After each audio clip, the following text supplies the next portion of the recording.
Peace.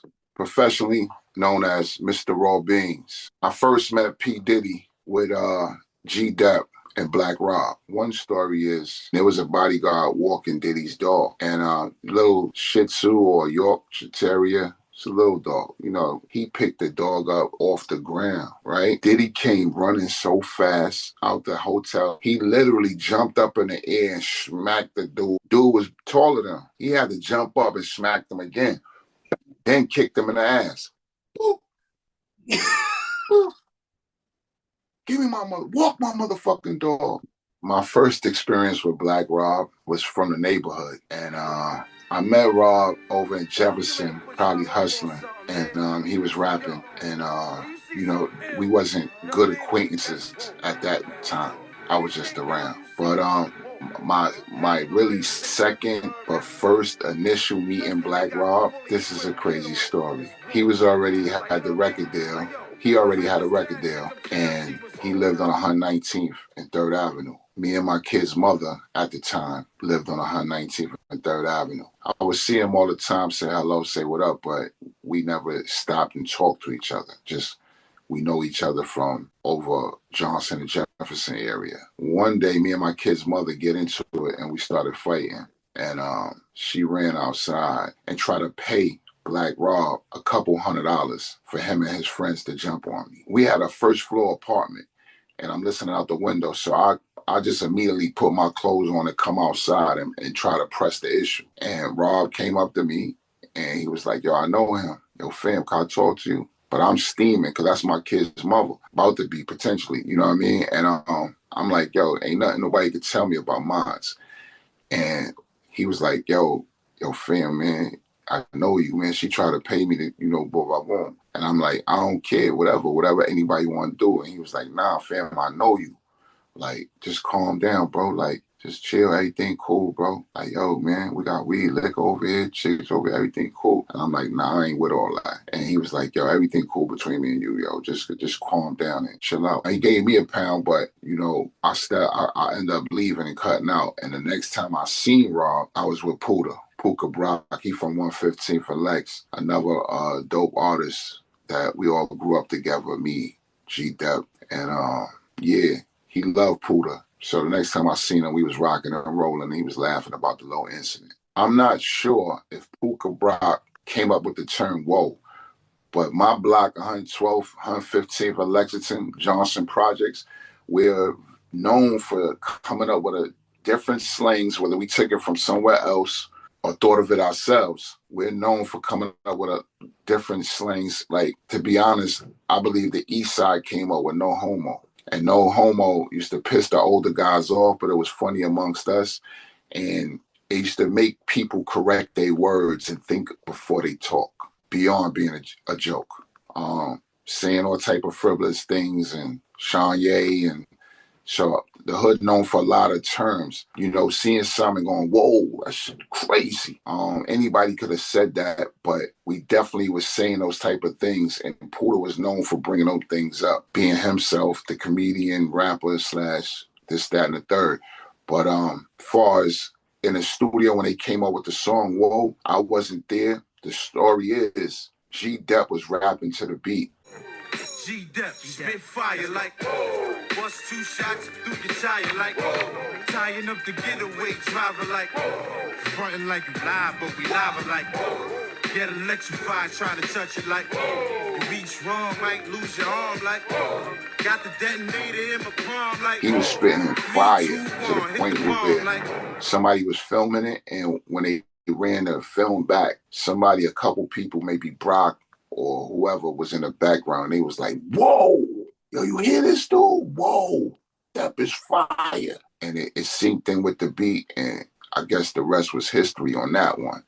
Me personally, I wasn't there. I ended up going out of town, Pennsylvania, trying to create some business for myself, and ended up getting locked up. I was gone for about probably 4 to 6 months. And when I got out of that situation, which I really didn't, but I ended up leaving town. That particular night that I left town, when I got off the Greyhound in New York, 42nd Street, Bad Boy Studio used to be on 46, I believe. in between 9th and 8th Ave. So I was like, shit, I think I kissed the ground because I didn't think I was gonna make it back to the town. You know what I mean? I was in deep doodle. Word. And so I went to Bad Boy Studio, Daddy's house at the time on 46. And I asked the guard, is G.Dep and Black Rob here? And he called upstairs and they was there, both of them. You know, I used to be able to go up there I asked for Rob, he ain't there. I asked for G.Dep, I could go up there.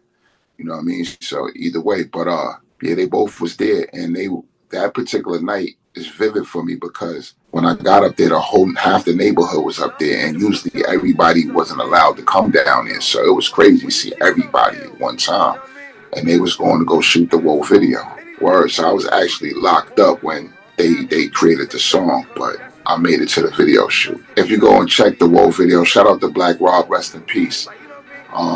They put me in a clip of the end of the video and in the beginning to give me some type of hope and encouragement, like just stick around, you might be next. My New York people, hold me down like the whole bad boy, hold me down like NCFC, hold me down like my man PD, hold me down like my man PI. At the time, like I said, I just got out of jail, and to pop up in a Woe video that did 3 million, that was big. That was BIG. So that was a fun-filled night that night. J-Lo was out and about with Diddy running around, was crazy. Everybody was happy to see me, even including him. Well, the Woe video was filmed in various spots in Harlem.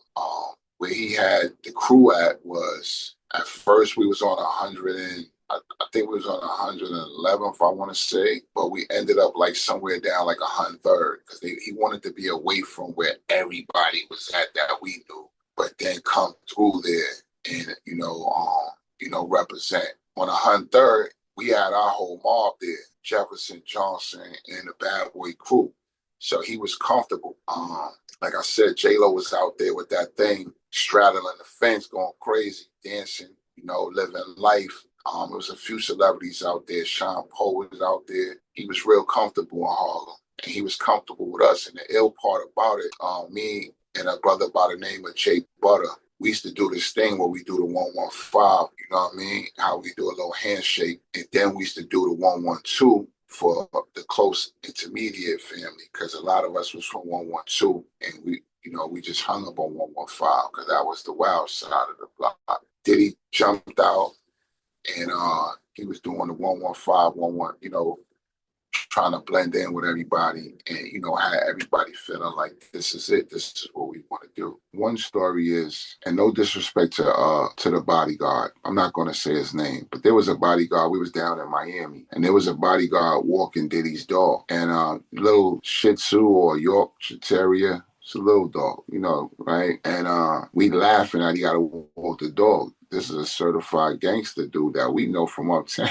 So everybody make jokes. That's what we do. They laughing. We all laughing. He's embarrassed that we laughing. He talking shit. He picked the dog up off the ground, right? So now the dog's like, and then he let him down, right? Just that quick. Like, I'll throw this dog. Somebody couldn't wait to run and go tell Diddy he did that. And he front for us. I'm literally one of the guys that he did that for. Diddy came running so fast out the hotel lobby. I'm talking about like somebody kidnapped his kids and he was trying to chase the getaway driver. That's how fast he came out that building. I mean, it was a hotel. Came out the hotel. He literally jumped up in the air and smacked the dude in the back of the head. Dude was taller than him. He had to jump up and smack him again. Then kicked him in the ass. Boop. Boop. Give me my mother. Walk my motherfucking dog. I'll pay you. These motherfuckers don't pay you. I'll pay you. Now, my reason for bringing that up, right? Not to discredit anybody, but self-sabotage. Absolute power, corrupting absolutely. One, you was embarrassed about your job that you get paid to do. You shouldn't be doing it. Whatever it entails, details, whatever. You shouldn't be doing it. Second, don't be trying to impress your friends in front of your boss. That's a no-go. You were wrong for that. Then we could go with cruelty to animals, but fuck all that. Cruelty to each other. Because now he done came out and he got to show power so nobody else don't play with him. Now he got to disrespect you and embarrass you even more than you walking the dog. I feel he could have dealt with it a different way. He did it how he wanted to do it. His house, his rules. So self-sabotage on both of their behalf because we the culture looking crazy in front of everybody else's culture. Hey,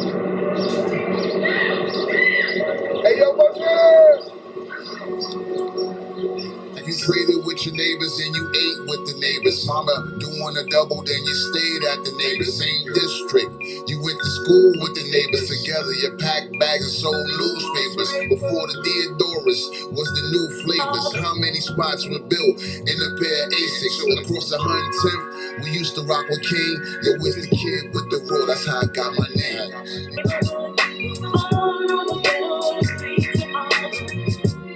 I cater to rich and gangsters and hustlers. We take whatever we're given and we make something out of it.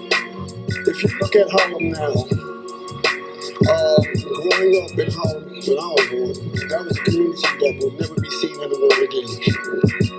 It's vision. You have to see it, and that's what I tell them all the time. I want these visions. I want them to be able to see these things. I want to be able to talk about these things.